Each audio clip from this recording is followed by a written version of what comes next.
Family class అనేది ఒకటి start చేస్తాం మనం. మ్యారేజ్ అనేది ఎంత ఇంపార్టెంటో మనం చూస్తాం. మ్యారేజ్ అనేది ట్రైల్ వేసే ఈవెంట్ కాదు. మ్యారేజ్ అనేది చూద్దాం, బాగుంటే కంటిన్యూ చేద్దాం, లేకపోతే వదిలేద్దాం అనుకునే, ఈ మాట అంటున్నాను ఏమనుకోకండి, సన్నాసు నిర్ణయాలు కాదు. పర్లేదు లేరా, ఇది కాకపోతే ఇంకొకటి కాకపోతే ఇంకొకటి అని చేసుకుని వదిలేసే లౌకికమైన విషయాలకు ముడిపడిన విషయం కాదు ఇది. క్రైస్తవ వివాహ వ్యవస్థ. ఒక్కసారి మాటిచ్చి, ఒక్కసారి వివాహంలో పరిశుద్ధుల సన్నిధిలో, దేవుని సన్నిధిలో, సేవకుల సన్నిధిలో, వివాహ వేదికలో ఇద్దరు అడుగు పెట్టిన తర్వాత బైబిల్ చెప్పిన రూల్ ఒకే ఒకటి, చావు తప్ప ఇంక మిమ్మల్ని ఏది వేరు చేయకూడదు. మీకు ఏమైనా వివాహము అన్ని విషయములలో ఘనమైనది. వివాహము అన్ని విషయముల్లో ఘనమైనది. పానుపు నిష్కల్మషమైనది. ఎందుకంటే ఆ కల్మషం అంటే పానుపు నిష్కల్మషంగా ఉండకూడదంటే వివాహం అవ్వాలి. అంటే కోరికలు రావడం తప్పు కాదు, ఫీలింగ్స్ అనేవి తప్పు కాదు. ఆ ఫీలింగ్స్కి ఒక హోలీనెస్ ఉంది. అది ఎక్కడంటే మ్యారేజ్లో ఉంది. నా మాటలు కొంచెం ఘాటుకుని ఏమనుకోకండి. నీ కోరికలు అలానే ఉండి, నా కుమారుడా, ఆ కోరికలను ఎక్కడ పడితే అక్కడ వాడకు. నీ లోగిటి నీ భార్య దగ్గరే నీ కోరికలను సంతృప్తి చెందని సామెతలో ఉంది. నీకంటూ ఒక సొంత బావి ఉండాలి అంటే నీ భార్య ఉండాలి. నీకంటూ ఒక సొంత జీవిత భాగస్వామి ఉండాలి. మీరు ఒకరికి ఒకరు అవినాభావ సంబంధం కలిగి ఈ పానుపుని నిష్కల్మషముగా నడిపించాలి. అది లేకపోతే ఏమవుతుందంటే సొసైటీ విచ్చలవిడితనం, జంతువులు తిరిగినట్టు. అంటే ఈ సొసైటీ ఈరోజు ఇలా ఉందంటే ఒక ప్రేమ, అనురాగం, కూతుర్లు, కొడుకులు, భార్య, పిల్లలు, కుటుంబం అనేది ఒకటి అలా ఉంది అంటే దీన్ని ఎలా చుట్టేసిన ఆ చుట్టుకు పెనవేసుకుపోయిన ఒకే ఒకటి ఏంటి చెప్పండి? మ్యారేజ్. కాబట్టి రాను రాను రోజులు ఎలా తయారవుతుందంటే మ్యారేజ్ ఎందుకండి అంటే ఇప్పుడు తెలియదులే, తర్వాత తెలుస్తుంది. మ్యారేజ్ ఎందుకంటే సొసైటీ కట్టుబడి ఉండాలంటే మ్యారేజ్ ఉండాలి. మ్యారేజ్ లేకపోతే ఇలా కొన్ని రోజులు కలిసి ఉందాం, తర్వాత విడిపోదాం, కొన్ని రోజులు కలిసి ఉందాం, తర్వాత విడిపోదాం అంటే నేను అడుగుతున్నాను, ఆ పెయిన్ ఇప్పుడు నీకు తెలియదు. నీతో కౌగులు పంచుకున్న వారు మరొకరితో ఉన్నారని తెలిసినప్పుడు అప్పుడు స్టార్ట్ అవుద్ది. అలా ఎందుకు విడిపోవాలి, విడిపోకుండా ఉండాలంటే ఏం చేయాలంటే అప్పుడు అర్థం అవుద్ది. దాని పేరే మ్యారేజ్. బాగానే ఉంది. ఇది ఫస్ట్ సెషన్లో చూసాం మనం. ఆఫ్టర్ మ్యారేజ్ తర్వాత అసలైన రగడ రాపిడి స్టార్ట్ అవుతుంది. మ్యారేజ్ గొప్పదని ఇన్స్పైర్ అయిపోయి ఈ వారంలోనే పెళ్లి చేసుకున్నారు అనుకోండి, తర్వాత ఎలా రన్ చేయాలో తెలియాలిగా. అది ఎలా తెలుసు? నాకేం తెలీదు. నాది 30 ఏళ్ళ పైబడిన వయసు అంతే. 60 ఏళ్ళ వయసు దాటిన వారు చెప్పేస్తారంటే అనుభవాలు చెప్పగలరు, కానీ అంతంత మాత్రమే చెప్పగలరు. మరి ఎవరు చెప్పగలరు? వ్యవస్థను ప్రారంభించిన వాడు వ్యవస్థ ఎంత ఘనమైందో చెప్పాడు, అలాగే ఆ వ్యవస్థలో ఎలా నడవాలో కూడా చెబుతాడు. ఎవరి మాటలు పడితే వాళ్ళ మాటలు, ఎవరి మాటలు పడితే వాళ్ళ మాటలు బుర్రకు ఎక్కించుకుంటే మ్యారేజ్ లైఫ్కి ఇదే రన్నింగ్ అనుకుని ఆ మాటల సూత్రాలు నువ్వు పాటిస్తే, నేను మళ్ళీ చెప్తున్నాను, ఎఫెక్ట్ అవుతావు. అది ఆడి ఇంట్లో ఆడు అలాగే చేస్తున్నాడు, నేను అలాగే చేస్తానంటే ఆడి ఇల్లేరు, నీ ఇల్లేరు. ఒక ఉదాహరణ చెప్తాను చూడండి. సార్, భార్య మాట వినాలంటే ఏం చేయాలి సార్ అని అడిగాడట. అప్పుడు ఈడన్నాడట, పొగడాలరా అన్నాడు. అంటే ఎలా సార్ అంటే, భోజనం పెడుతుంది కదా, పెట్టినప్పుడు ఈసారి కూరేస్తుంది కదా, ఓ ముద్దెట్టుకో. పెట్టుకున్నప్పుడు ఏం చేస్తావంటే, బుజ్జి ఈరోజు కూర అదిరిపోయిందంటే అన్న. అలా మెస్లోకి వెళ్ళిపోద్ది ఇంకా అలా అన్నాడు. మళ్ళీ వస్తుంది, వచ్చినప్పుడు మళ్ళీ అను, ఈరోజు కూర ఎలా ఉంది సార్, ఇది నువ్వు తప్ప ఇంకెవడో వండలేడు అనగానే అలా పొంగిపోయి ఏమనుకున్నావు అంటారు. అలాంటివన్నీ పొగడాలరా అప్పుడు మాట వింటుందని ఎవడో చెప్పాడు. ఆ మాట ఈడు అంటే పొగిడితే మాట వింటారు అన్నమాట. వెంటనే ఈడు ఎప్పుడు అలవాటు లేదు వీడికి. ఆ రోజు కూరేసిన తర్వాత పొగిడేసాడు. ఆడు చెప్పినట్టే కూర అదిరిపోయింది అంతే అన్నాడు. ఓ లుక్ ఇచ్చింది. ఎప్పుడు బాగున్నాడు పొగుడుతున్నాడు ఏటని. తర్వాత మళ్ళీ అలాగే లోపలికి వెళ్ళి బయటకు వచ్చింది. నేను నిజంగా చెప్తున్నాను, నా లైఫ్లో ఎప్పటివరకు ఇలాంటి కూర నేను తినలేదు, ఇది మ్యాచ్ అవ్వట్లేదు కదా అంటున్నాడు. నా లైఫ్లో ఇలాంటి కూర ఎప్పుడు నేను తినలేదు, మా అమ్మ కూడా ఇంత బాగా వండలేదు, ఇంకా నెక్స్ట్ వండితే నువ్వే వండాలనగానే చూసింది బాగా ఎక్కువైంది అనుకుంది. తర్వాత మళ్ళీ వచ్చాడు, మళ్ళీ చెప్తుంది, పొగుడుతున్నాడు, నిజంగా బాగుందే కూర అన్నాడు. దొంగ చచ్చినాడు. 30 సంవత్సరాల నుంచి కాపురం చేస్తున్నాడు, ఏ రోజన్నా పొగిడేవరా? ఈ కూర ఈరోజు నాకు నీరసంగా ఉందని నా పక్కింటి ఆవిడతో వండిస్తే ఇన్నిసార్లు పొగుడుతున్నావు నువ్వు, నాకు తెలుసు, నాకు అప్పటి నుంచే డౌట్ అంది. అప్పుడు వాడికి ఏం చేయాలో అర్థం అవ్వలేదు. ఏం కవర్ చేస్తాడు చెప్పండి? నేనేది చెప్తున్నానంటే, ఎవడో ఏదో చెప్పాడని దాన్ని ఉపయోగించుకో, బెరుసుకొట్టిపోతా ఏమనుకుంటున్నావు. అది ఆడింట్లో సెట్ అవుద్ది, నీ ఇంట్లో సెట్ అవుద్ది. ఎవడో బోర్డు సలహాలు ఇచ్చాడని ఆ సలహాలు పాటించుకో. నీకు నీవులా ఉండాలి, నువ్వేంటో అర్థమయ్యేలా చెప్పాలి. అది ఎలా చెప్పాలి? బైబిల్ చెప్పాలి. మ్యారేజ్ తర్వాత లైఫ్, ఆ లైఫ్ని రన్ చేయకపోతే గొడవలు స్టార్ట్ అవుతాయి. నా మాట బాగా వినండి, కొద్ది నిమిషాలు తీరి చెప్తాను, తర్వాత వాక్యంలోకి వెళ్తాం. గొడవలు, కాన్ఫ్లిక్ట్ అన్నాడు దాన్ని. ఆ గొడవల విషయంలో అడుగుతున్నాను, గొడవలు అనేవి అసలు ఈ సమాజంలో ఎప్పుడు స్టార్ట్ అయ్యాయండి? మిమ్మల్ని అడుగుతున్నాను, చెప్పండి, బైబిల్లోని చెప్పండి. గొడవలు అనేవి ఎక్కడి నుంచి స్టార్ట్ అయ్యాయి? ఎక్కడ? ఆదామవుల బాగుంది. ఆదామవుల దగ్గర జరిగిన ఆ గొడవ ఏ సందర్భంలో జరిగింది చెప్పండి, చెప్పాలి. తిన్నప్పుడా? పిల్లల? ఎక్కడ గొడవ ఎక్కడ స్టార్ట్ అయిందో చెప్తాను వినండి. గొడవలకి ప్రారంభం అంటే ప్రతి సమాజంలో ప్రతి దిక్కున వచ్చేది ఏదో రోజు వస్తుంది. ఏంటి చెప్పండి? గొడవ. ఆ గొడవను డీల్ చేయడం రాకపోతే ఇంకా పెద్ద గొడవ అవుతుంది. గొడవలు ఖచ్చితంగా కాపురంలో జరుగుతాయి. మా కాపురంలో గొడవలు లేవు అన్నారంటే నేను సీరియస్గా చెప్తున్నాను, మీది మంచి కాపురం కాదు. ఖచ్చితంగా గొడవలు వస్తాయి. మా కాపురంలో గొడవలు లేవన్నారంటే మీకు బాధ్యత లేదు, ఎందుకంటే ఎవరి పనాలు చూసుకుంటున్నారు. మీరు ఏదో రూములో క్లాస్మేట్లు ఉన్నట్టు, రూములో స్నేహితులు ఉన్నట్టు, ఎవరి టయానికి వాడు పీరియడ్కి వెళ్ళిపోయి ఎవడికాడే వండుకున్న తినేసి వాడు అలా పోయి ఇలా పోతే ఎవరికి సంబంధం లేనప్పుడు గొడవలు ఉండవు. సంబంధాలతో కొనసాగినప్పుడే గొడవలు అవుతాయి. ఇప్పుడు అడుగుతున్నాను, చెప్పండి, గొడవ ఎందుకు జరిగింది ఏదైనా మనవలు అంటే? గొడవే. అది మనకు నిశ్శబ్దంగా వాక్యం కనబడుతుంది, కానీ గొడవే. దేవుడు వచ్చి, ఆదాం ఏమైనా తిన్నావా అని అడిగాడు. తిన్నాను ప్రభు అంటే బాగుండండి, గొడవ లేకపోను. గొడవ వచ్చేలాగా ఏమన్నా తెలుసా? ఈ మొహమే అన్నాడు. ఎందుకు తిన్నావు ఆదాము? ఏమైందని అడిగితే ఏదో అయిందంటే బాగుండు, అదేమనలేదు. ఈవిడ అంది. మీరు సీన్ ఊహించుకోండి, ఈవిడే అని దేవుని ముఖం మీద చూస్తుండగా ఈవిడ ముఖం మీద ఏలెట్టి దేవుని వైపు ఈవిడ నేరస్తుడిగా చూపిస్తే ఆ రోజు అవ్వమ్మ ముఖం ఎలా ఉంటుందో ఒకసారి ఊహించుకోండి. మీకు అర్థమవుతుందా?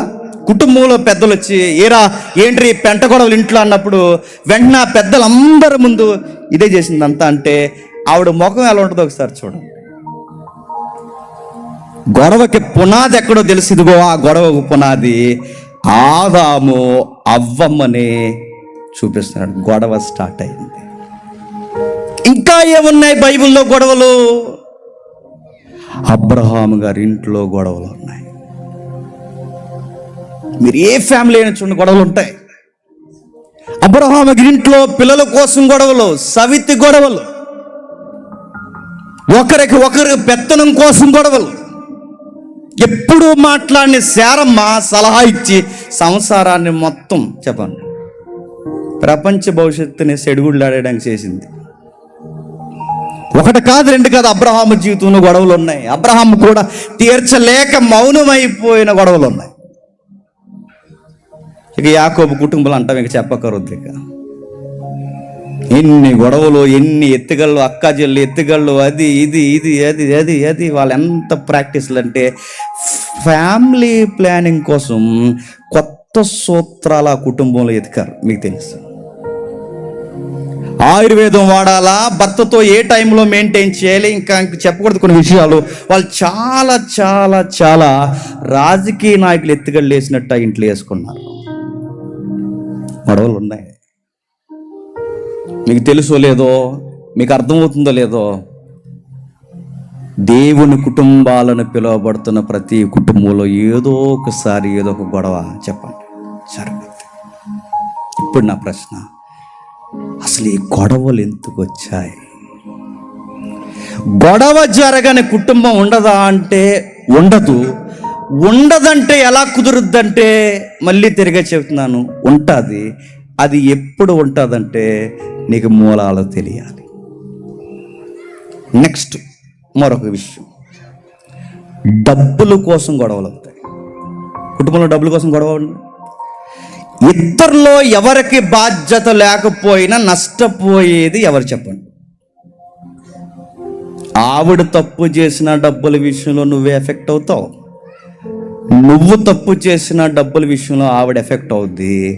మీ ఇద్దరి వలన కుటుంబం చెప్పండి ఎఫెక్ట్ అవుతుంది. ఫైనాన్షియల్ ప్రాబ్లమ్స్ తట్టుకోలేక సూసైడ్ చేసుకున్న భార్య భర్తలు ఎంతమంది లేరండి?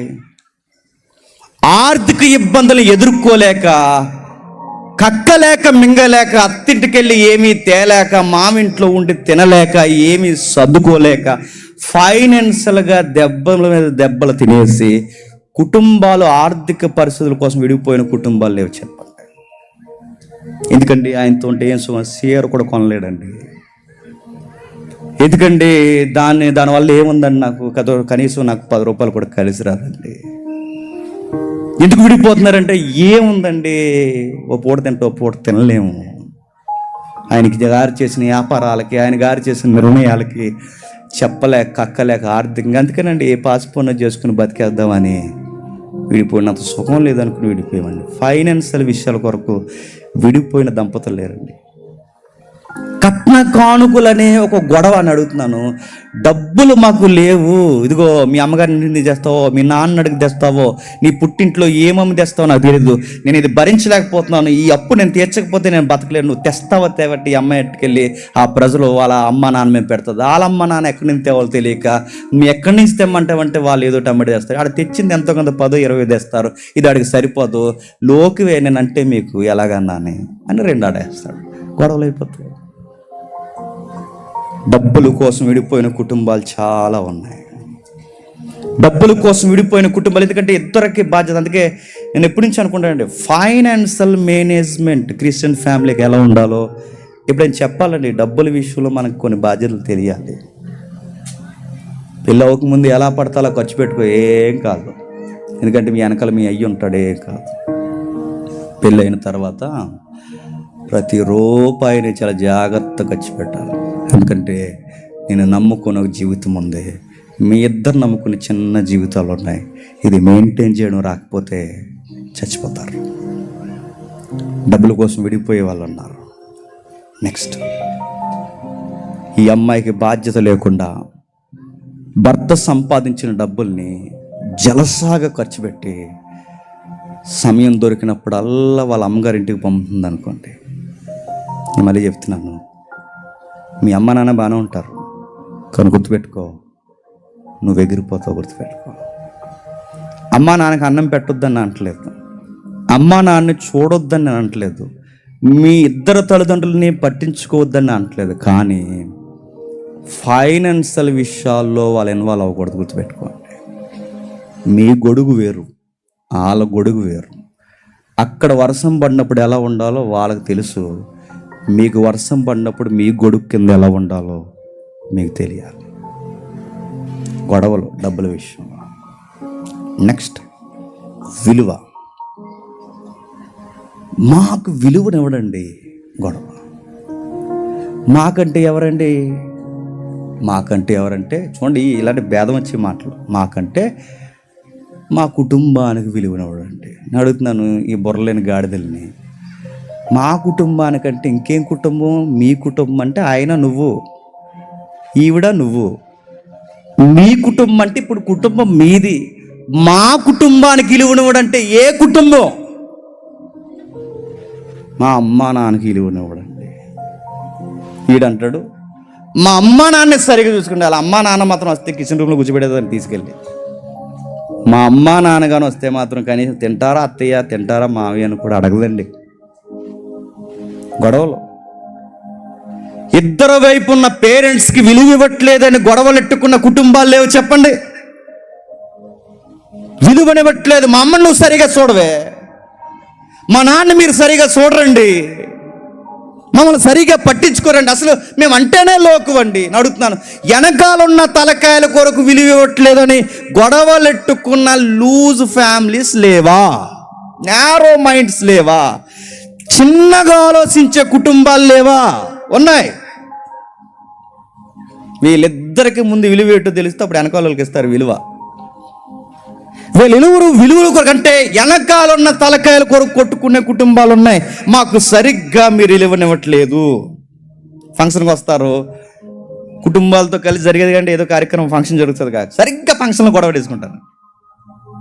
అంగో అలా వచ్చినప్పుడు మాత్రం వేదిక మీద ముందు తీసుకెళ్ళిపోయి ఫోటో తీయించడానికి ఇందాక నుంచి నిలబడ్డారు. అక్కడ చూస్తున్నాను నేను, నీ అసలన్నీ చూస్తున్నాను నేను. కావాలని వాళ్ళని పక్కనట్టు కానీ ఈడు అడావుళ్ళు ఈడు ఉన్నాడు గోంగూర పచ్చడి వేసుకుంటారు. అడిగింది తెలిసి పాపం. సరిగ్గా అది పాయింట్ అన్న సంగతి ఆడికి తెలియదు, అది పాయింట్ అన్న సంగతి ఆమెకి తెలియదు. వీళ్ళిద్దరూ ఒకరి మీద ఒక నేరం. ఇదిగో ఆ ఫంక్షన్లో మా వాళ్ళని నువ్వు ఎలా ట్రీట్ చేస్తావో ఐ అబ్జర్వ్, నేను చూశాను. అందుకే రేపు నుంచి నాతో మాట్లాడుకుంటారు. వాళ్ళిద్దరు గోంగూర పచ్చడి కోసం వీళ్ళ గొడవ పెట్టేసుకోవడం పెట్టండి, వాళ్ళ ఫోటో కోసం వీళ్ళ గొడవ పెట్టేసుకోవడం పెట్టండి. కేవలం చిన్న చిన్న విషయాలు. ఫంక్షన్లో వాళ్ళని సరిగ్గా చూడలేదని కోపగించేసే భార్య భర్తలు ఉన్నారంటే నమ్మగలరా? ఎందుకు ఇవి చెప్తున్నా చెప్పిన, మ్యారేజ్ ఎంత ఘనమైనదో దాన్ని కాపాడుకోవడం కూడా చెప్పండి. అంత ఘనముగా మనం వ్యవహరించాలి, అంత ఘనమైనది. దాన్ని నడవడం రాకపోతే నేను చెప్తున్నాను, నాకు పెళ్ళి 100 ఏళ్ళ మంట్రా అని బయటలు అంటున్నారు చూసారా, అలాగే అనుకుంటాం. దాన్ని డీల్ చేయడం రావాలి అని బైబిల్ చెప్తుంది. నెక్స్ట్ విలువల కోసం గొడవ. నెక్స్ట్ ఈగో కోసం గొడవలు పెట్టుకుంటారు. ఈగో అంటే తెలుసుగా, మన మాటే నెగ్గ. ఏదో కార్యక్రమం చెప్తుంది, ఏదో కార్యక్రమం జరుగుతుంది, వెంటనే తిరిగేసనే మాట ఏంటి చెప్పను, నిన్ను ఎవడు చేయమన్నాడు అంట.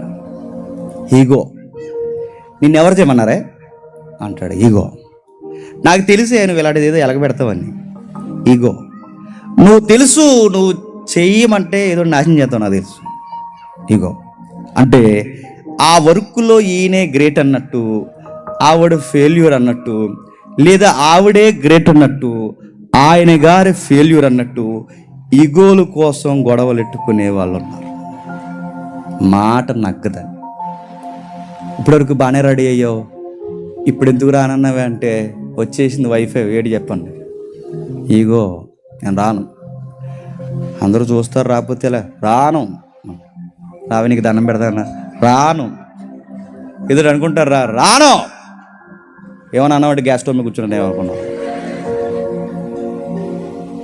ఇక్కడ ఎడేసింది ఆల్రెడీ స్టవ్, ఇంకే ఆడికి మిగిలిపోతుంది, ఇంకేం అనలేడు. ఇంకా ఈగో. ఇలాంటి ఫ్యామిలీస్ ఉన్నాయి, నేరో మైండ్ సెట్ ఫ్యామిలీస్ ఉన్నాయి.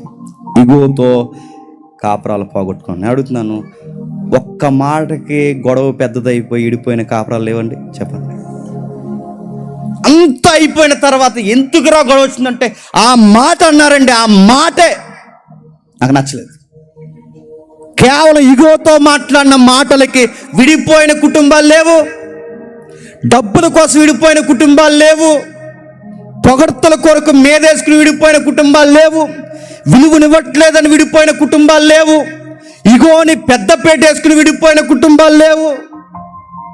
నెక్స్ట్, ఎమోషనల్ హర్టింగ్, వాళ్ళని మానసికంగా ఇదిగో కృంగిపోయేలా వాళ్ళని బాధ పెట్టడం. ఏ టైంలో అంటే ఒక ఆయన ఇలా అన్నాడు, మంచి మాట అన్నాడు, తప్పుగా అనుకోకండి ఈ మాటలు నేను చెప్తున్నాను. ఈ పీరియడ్స్ జరిగే టైం ఉంటుంది కానీ ఈ ఋతుక్రమం జరిగే టైంలో వాళ్ళ ఆయన నీరసంగా ఉంటారు. ఆ టైంలో వాళ్ళకి, నాకు సాయి వెంకటేశ్ అని కూడా చాలాసార్లు చెప్పాడు, వాళ్ళకి హార్మోన్స్ బ్యాలెన్స్ అంటే ఆ టైంలో వాళ్ళకి బాడీ చాలా పెయిన్ఫుల్గా ఉంటుంది.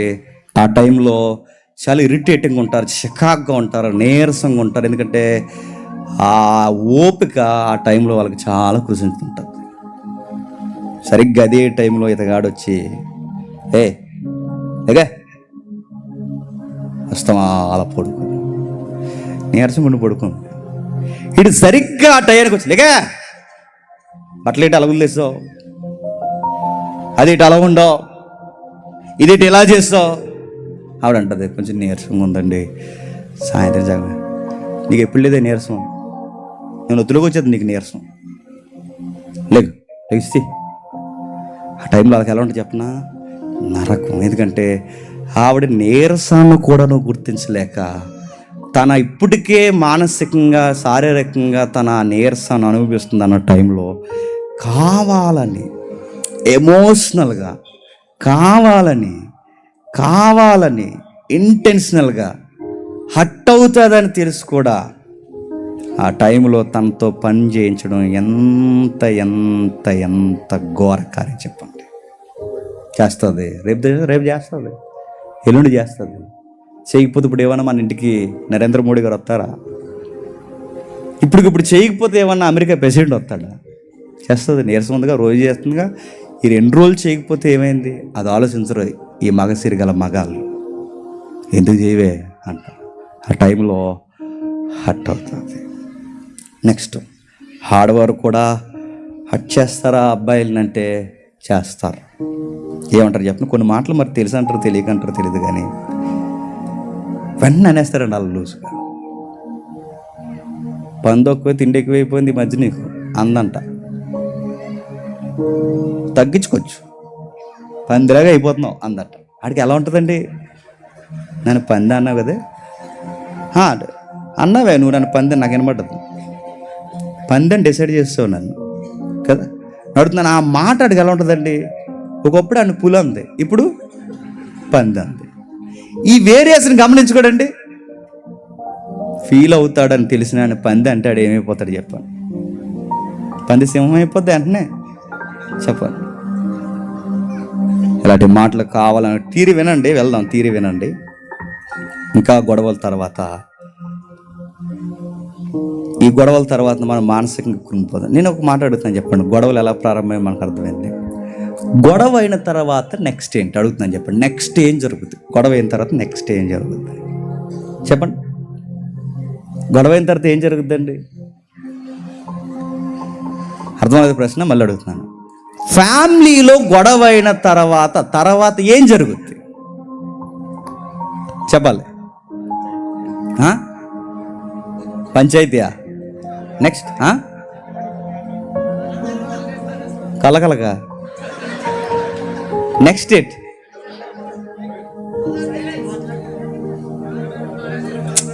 అదేం కాదు. గొడవ అయిన తర్వాత మీరు చూడండి, ఇంట్లో ఒక నిశ్శబ్దమైన వాతావరణం నెలకొంటుంది.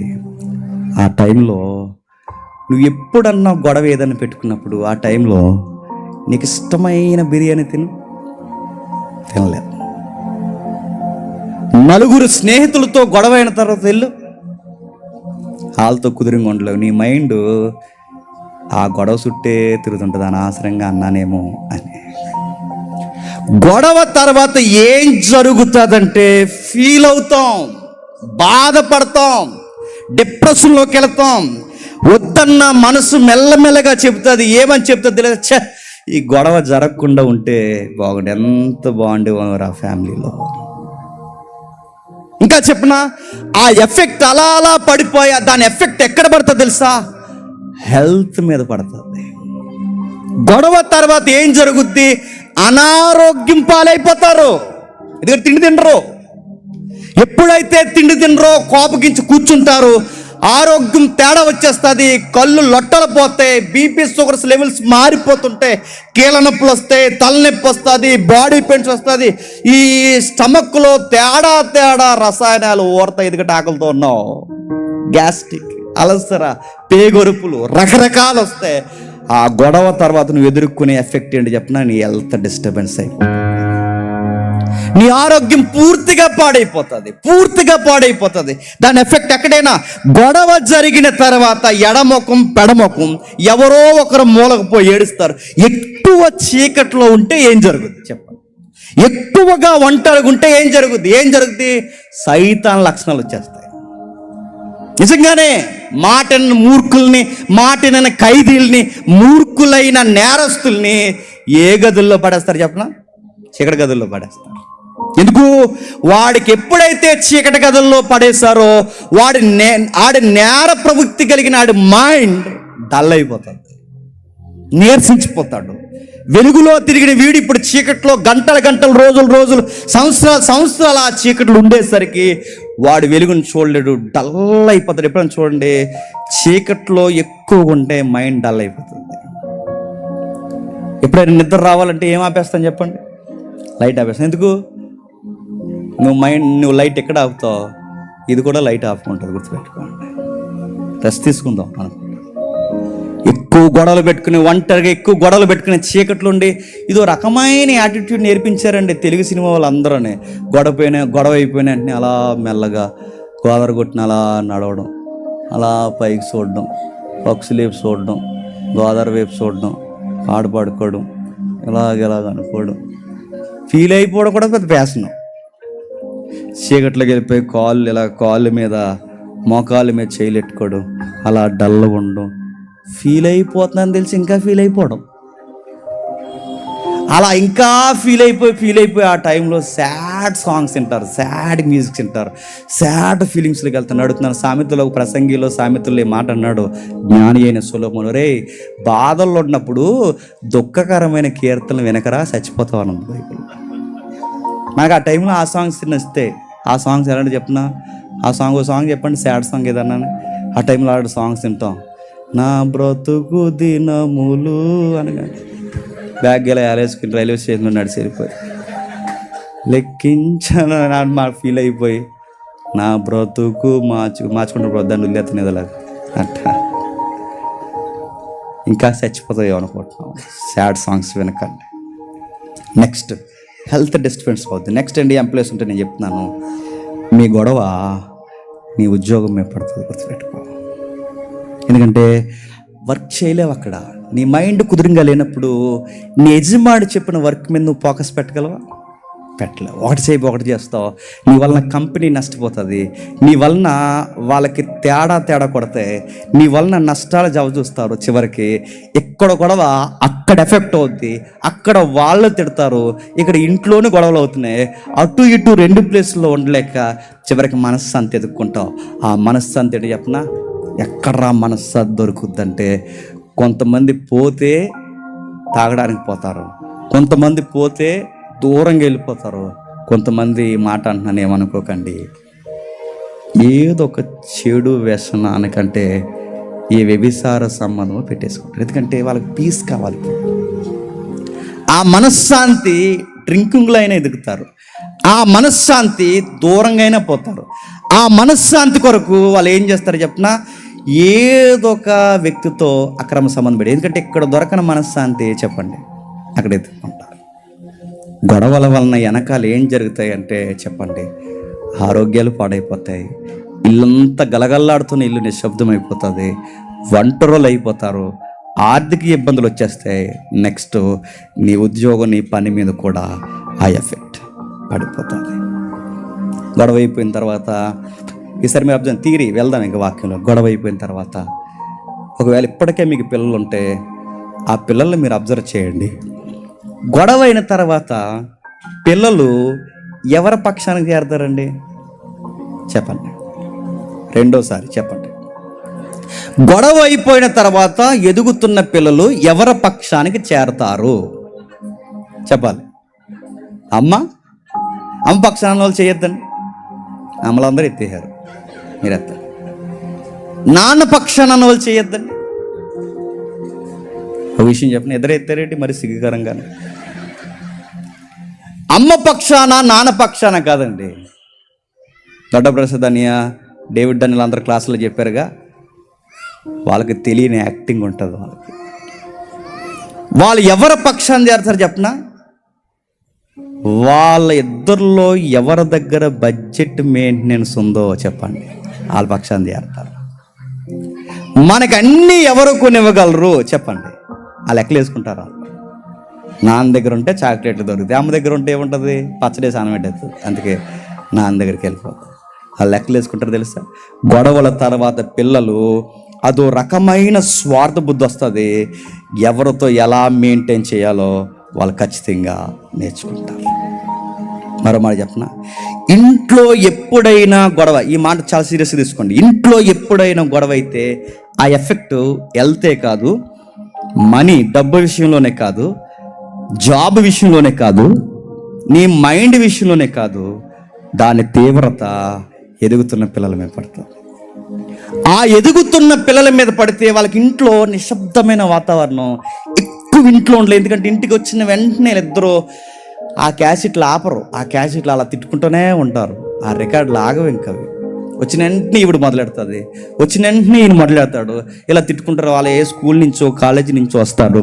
ఆ వచ్చిన వెంటనే ఈ వినలేరు, వాళ్ళకి ఇరిటేటింగ్ ఉంటుంది. పిల్లలకి, ఎదుగుతున్న పిల్లలకి ఆ లోపలికి పోయి ఫోన్ చూసుకోవడం, ఆ లోపలికి పోవడం, బయటకు వచ్చేయడం. ఈ టైంలో ఎలా ఇద్దరు గొడవడుకుంటే ఎవరిని నెగ్లిజెన్సీలో ఉంచేస్తారు చెప్పండి? పిల్లల్ని నెగ్లెక్ట్ చేస్తారు. ఆ నెగ్లెక్ట్ చేసినప్పుడు ఈ పిల్లలు ఏం చేస్తారంటే, వీళ్ళకి సరి అయిన మనశ్శాంతి దొరకలేదు కనుక వీళ్ళు ప్రపంచంలో మనశ్శాంతి ఎక్కడ దొరుకుతుందో చూస్తారు.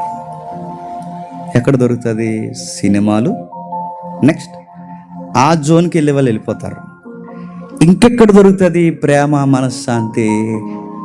మెజారిటీ యవనస్తులు పార్కుల్లో ఎదుగుతారు. పార్కుల్లో ఎవరు తిరుగుతారు? ప్రకటన గ్రంథం చదివి వాళ్ళు తిరుగుతారా? ఎవరు తిరుగుతారండి? పార్కులు ఎవరు? పోగిరిగల్లు అందరు తిరుగుతారు. ఎవడో ఒకడు చేతబడి ఎట్టినట్టు చూస్తాడు అలాగా. అంటే అది లవ్ సూప్ అన్నమాట. అది అలా చూస్తుంటాడు, అలా చూసి ఇలా చూస్తాడు, అలా చూతులకి అక్కడ చూస్తున్నాం లేదండి, ఈవిడ చూస్తుంది. చూస్తారు చూపు కలిసిన వేళ. లవ్ ఇట్ చెప్పండి. ఫస్ట్ సైడ్ కాదు, ఫస్ట్ డెత్. అది చచ్చిపోతారు. అదే మనశ్శాంతి అనుకుంటారు, చూస్తారు. అప్పుడు వాడు అడుగుతుంటాడు, ₹10 మెసేజ్ ఎట్టి ఏమని చెప్పినా, టిఫిన్ చేసావా అంటాడు, భోజనం చేసావా అంటాడు. అవతల నుంచి ఆవిడ అడుగుతుంది, భోజనం చేశారా, టిఫిన్ చేశారా అనగానే ఇప్పుడు ఇంట్లో అడిగే వాళ్ళు లేరు. భోజనం చేశారా, టిఫిన్ చేశారా, టయానికి తిన్నావా, ఈరోజు ఏం చేస్తావు, ఇలా కుసర ప్రశ్న అమ్మ అడగట్లేదు, నాన్న అడగట్లేదు. ఇప్పుడు అడిగే వాళ్ళు ఎవరో బయట నుంచి ఒక పర్సనాలిటీ అడుగుతుంది. ఇప్పుడు ఆ పర్సనాలిటీ ఆ మాటలు అడుగుతుంటే పిల్లలకి ఎలా ఉంటుందంటే, నన్ను ఎంత కేర్ తీసుకుంటున్నారో, రేపే బ్యాగ్ సర్దేస్తున్నాను, నువ్వు కూడా సర్దే, నేను ఇలా వచ్చేస్తాను, చెప్పు, నువ్వు అలా వచ్చాయి. ఈ కాకులు 2 అలా పోతాయి. బయటికి వెళ్ళక అర్థం అవుద్ది, ఉప్మా కూడా కొనలేడని. తర్వాత ఇంటికి వచ్చేస్తారు. నేను అడుగుతున్నాను, ఇప్పుడు ఈ పిల్ల గడప దాటి వెళ్ళిపోయి, ఈ పిల్లోడు గడప దాటి వెళ్ళిపోయిన తర్వాత రేపు పొద్దున్న వాళ్ళకి పెళ్ళిళ్ళు చేయగలరా చెప్పండి? ఇలా బతుకులగా అయిపోవడానికి కారణం ఏంటి చెప్పండి? మీ పనికి మాలిన గొడవలు. మీ పనికి మాలిన గొడవలే వాళ్ళు లూజ్ మైండ్లోకి వెళ్ళిపోయారు. మీరే తినకుండా పిల్లల్ని ఎప్పటికప్పుడు పట్టించుకొని మంచి ఏంటో చెడు ఏంటో వాళ్ళతో మాట్లాడుతూ ఉంటే ఆ ఎఫెక్ట్ ఆ పిల్లల మీద పడుతుంది. ఇప్పుడు చెప్పండి, గొడవలు ఏదేను తోటలో నుంచో ఉన్నాయి. ఆ గొడవల్ని ఎలా డీల్ చేయాలో ఏదేను తోట గుమ్మం దగ్గర దేవుడు చెప్పేస్తాడు. ఎక్కడండి? చూద్దాం ఒకసారి. ఆదికాండము 3వ అధ్యాయం. ఆదికాండం 3వ అధ్యాయం 16వ వచనంలో ఒక మాట ఉంది చూడండి. నీ గర్భవేదన నేను మిక్కిలి హెచ్చించదును, వేదనతో పిల్లలను కందువు, నీ భర్త ఎడల నీకు వాంఛ కలుగును.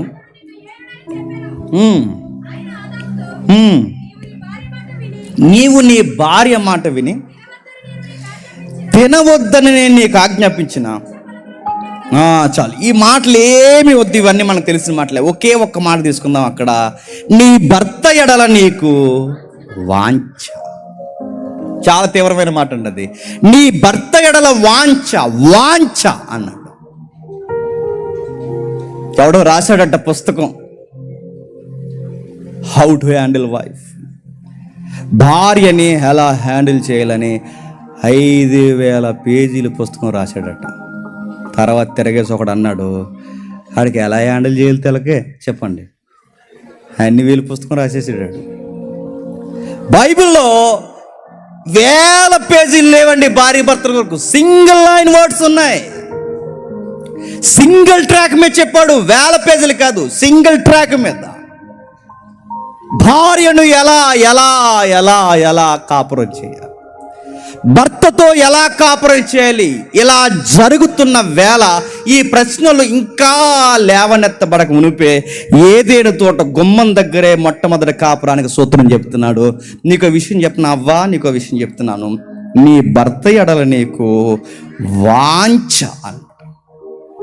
క్వశ్చన్ అడుగుతున్నాను, చెప్పండి, వాంఛ అంటే? వాంఛ అంటే? వాంఛ అంటే చెప్పండి, వాంఛ అంటే? వాంఛ అంటే అన్నిసార్లు అడుగుతుందంటే అది కాదని అర్థం. వాంఛ అంటే మీరు చెప్పొద్దు, నేను చెప్పొద్దు, కయ్యి అని చెప్తాడు. చూద్దామా? ఆ 4వ అధ్యాయంకి రండి. ఆదికాండం 4వ అధ్యాయం కయ్యని దగ్గర దేవుడు మాట్లాడుతున్నాడు. చూడండి, ఆదికాండం 4వ అధ్యాయం 4వ వచనం చూడండి.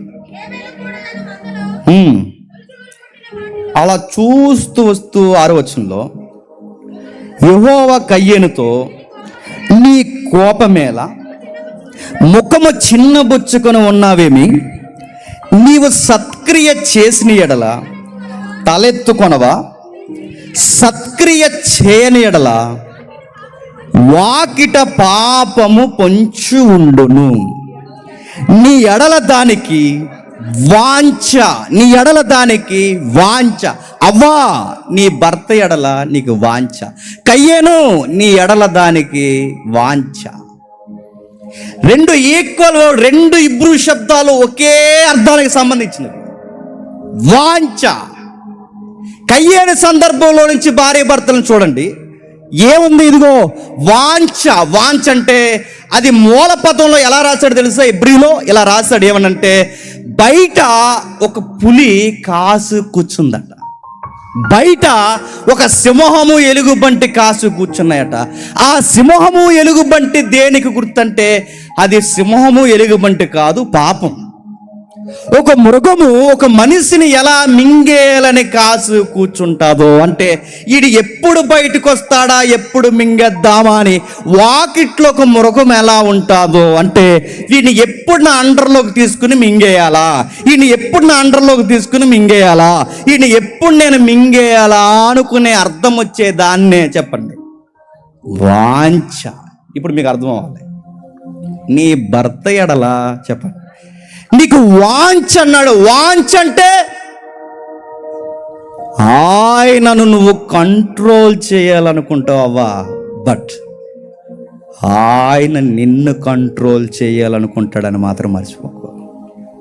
అర్థమైందా? వాంఛ అనగానే కోరిక కాదు. వాంఛ అనగానే అక్కడ ఏం చెప్తాడు చెప్పన్నా, ఒకరికి ఒకరు గ్రిప్లో తీసుకోవాలట. మా ఆయన్ని ఎట్లా అయినా సరే చెప్పండి నా గ్రిప్లో ఉంచుకోవాలనుకుంటుందట అవ్వ. వాడు అనుకుంటాడట, నేను కూర్చున్న కాడ కూర్చోవాలి, నిలబడిన కాడ నిలబడాలి, నేను తనని, కింద పదం అదే, నేను తనని ఏలాలి. ఇద్దరు ఎందుకు అలా అనుకుంటారండి అంటే, ఇప్పుడు చెప్పండి, ఇద్దరు పాపంలో పడ్డారు కనుక. ఇద్దరు ఎందుకు అలా ఫీల్ అవుతారంటే, ఇద్దరు పాపం చేశారు కనుక. ఇద్దరు పాపులు, బాగా వినండి, ఒకరిని ఒకరు ఎలా గ్రిప్పులో పెట్టుకోవాలన్న మధ్య జరిగే రాపిడే చెప్పండి గొడవలు. ఇద్దరు వ్యక్తులు ఇదిగో వాళ్ళని ఎలా కంట్రోల్ తీసుకోవాలి, ఎలా ట్రైన్ అప్ చేయాలి, ఎలా నా గ్రిప్లో పెట్టుకోవాలి, ఎలా పెట్టాలి ఎలా పెట్టాలి ఉండదు. ఎంత ట్రై చేసినా ఉండదు. వాడిని ఏదోలా కూర్చోబెడతా, అతను ఏదోలా ఉండదు. అందుకే బైబిల్ అంది, అవ్వా నీకు డైరెక్ట్గా నేను చెప్తున్నాను, నువ్వు పాపం చేయడం వలన పతనం అయిపోయావు గనక నీ పతన స్వభావంలో ఒక సిమ్టమ్ ఉంటుంది. అంటే నీ పాపంలో ఒక సిమ్టమ్, ఒక సైన్. ఆ సైన్ ఏంటి చెప్పనా? నీ భర్తని కంట్రోల్ చేయాలనుకుంటావు. ఇది పాపానికి సైన్. అతన్ని ఎలా అయినా నీ మాట వినేలా చేయాలనుకుంటావు, కానీ గుర్తుపెట్టుకో అది జరగదు. ఎందుకంటే ఆదాము కూడా పతన స్వభావంతో ఉన్నాడు గనక అతడు నిన్నెలా టేక్ ఓవర్ చేయాలా అని తన ప్లానింగ్లో తను ఉంటాడు. ఎవడా అన్నాడట చూడండి, అలా చాలా సున్నితంగా. అది నిజంగా మీరు టేక్ ఓవర్ చేయడం, హ్యాండ్ ఓవర్ చేయడం అంటే పెద్ద ఓయ్ అనరు. ఆడు వచ్చాడట, చక్కగా ఉంటుందన్న మీ ఇల్లు అంటే ఈడు అన్నాడట, ఈడు మురిసిపోతే లింగేలా పైకి కట్టుకుని అంతా అది వదినే చూసుకుంటుందారా, అంతా వదినేరా అంటే నీ శాతకనమాట అక్కడే తెలుస్తుంది. అంతా వదినే చూసుకుంటుందన్నావంటే అయ్యింది బండి. గ్రిప్ ఎవరి చేతిలో ఉంది చెప్పండి వదిన చేతిలోనే ఉంది. నడుచు పెద్ద గొడవ పెట్టుకున్నట్టు కనబడరు, ఏం కనబడరు. ఈ లింగేలా పైకి కూడా జపల పనులు వేసుకుని బయటకు వచ్చి అంత వదిన వదినరా, వదిన లేకపోతే ఇల్లు రే ఆల్రెడీ నేను టేక్ ఓవర్ చేసిందిరా అయ్యా. మరో మాట చెప్తున్నాను. భర్తను పొగుడుతుంటుంది, ఏమని చెప్పను, మా ఆయన ఎంత మంచోడు అంటేనండి అస్సలు ఏం అడగడండి, అన్నీ నా చేతులు పెడతా. నీకు వేసిందిరా బిస్కెట్ అయ్యా, నీకు వేసింది బిస్కెట్. ఈడు తెగ పొంగిపోయి అలా ఆవిడ పొగుడుతుంటే ఇలా పొంగిపోయి ఏం చెప్పక బుజ్జి, అంత అకౌంట్స్ అంతా నువ్వే చూసుకో, అంత నువ్వే చూసుకో, అంత అస్సలు నాకు చెప్తా.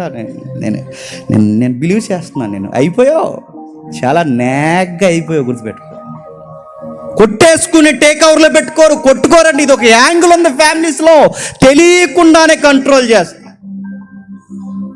ఏటమ్మా గడప కూడా దాటి పక్కీది కూడా మాట్లాడడానికి రానంటే ఏమో రానండి ఆయన ఫీల్ అవుతాడు. టేక్ ఓవర్ ఎవరు అండర్లో ఉంది చెప్పండి? భర్త. ఇలా ఎవరిని ఎలా ఏలాలని ఒకరు పెత్తనం కొరకు పాకులాడతారట. పెత్తనం కొరకు మాట వింటలేదు, చెప్పింది వెండు, ఎక్కడ పడితే అక్కడికి పోతాడు. అన్ని విషయాలు ఇదిగో నాకు ఏ మాట చెప్పడు, మాట వినదు, స్వనిర్ణయాలు తీసుకుంటుంది. ఇది అన్ని మాటలకు అర్థం ఏంటి చెప్పనా? వాంఛ అర్థం చెప్పండి. కంట్రోల్లో పెట్టుకోవాలనుకోండి. ఎప్పుడైతే మనం కంట్రోల్లో పెట్టుకోవాలన్నప్పుడు వాళ్ళ కంట్రోల్లో ఉండరో అప్పుడు వచ్చేస్తుంది. ఏంటి చెప్పండి? గొడవ వచ్చేస్తుంది. మరి దీనికి సొల్యూషన్ ఏంటండి? ఇప్పుడు కంట్రోల్లో పెట్టుకోవాలన్నారు, మరి దీనికి ఎలా దీన్ని ఇప్పుడు ఈ గ్రిప్లో పెట్టుకోవాలని స్వభావంలోంచి దీనికి సొల్యూషన్ ఏంటి? ఎలా దీన్ని హ్యాండిల్ చేయడం? ఇంకా చెప్తున్నాడు, ఇలా ఒకరికి ఒకరు ఇలా రకరకాలుగా ఫీల్ అవుతున్నప్పుడు నాదేముందలే నీదేముందలే అంతా ఏంటంటే ఇప్పుడు వీటిని డీల్ చేయాలి. పాడైపోయిన వివాహ వ్యవస్థని ఇప్పుడు దీన్ని జాగ్రత్తగా లయం చేయాలి అంటే పతనమైపోయిన కుటుంబాలని ఎలా కట్టుకోవాలో నా మాట అర్థమవుతుందో లేదు. పతనమైపోయిన కుటుంబాన్ని ఎలా కట్టుకోవాలో తెలియాలి అంటే ఏదేను తోటలో దొరకని సమాధానాలు. బాగా వినండి. ఆ వాంఛని ఎలా కంట్రోల్ చేయాలో తెలియని సమాధానాలు ఎబిసి పత్రిక, కొలసీ పత్రికలో దొరుకుతాయండి. నా మాట అర్థమవుతుందా? చాలా పెళ్ళిళ్ళు ఆ మాటలు చదువుతారు కానీ దాన్ని ఆ లింక్ చేయరు. అందుకే విషయం వాళ్ళకి ఎక్కదు. ఎఫ్సి పత్రికలో ఏముందండి చూడండి ఒకసారి. ఎఫ్సి పత్రికలో 5:23 క్రీస్తు సంఘమునకు శిరస్సు ఉండులాగున పురుషుడు భార్యకు శిరస్సు ఉన్నాడు. ఎఫ్సి పత్రిక 5-6 అధ్యాయాలు అనగానే మీకు గుర్తుపెట్టుకోండి.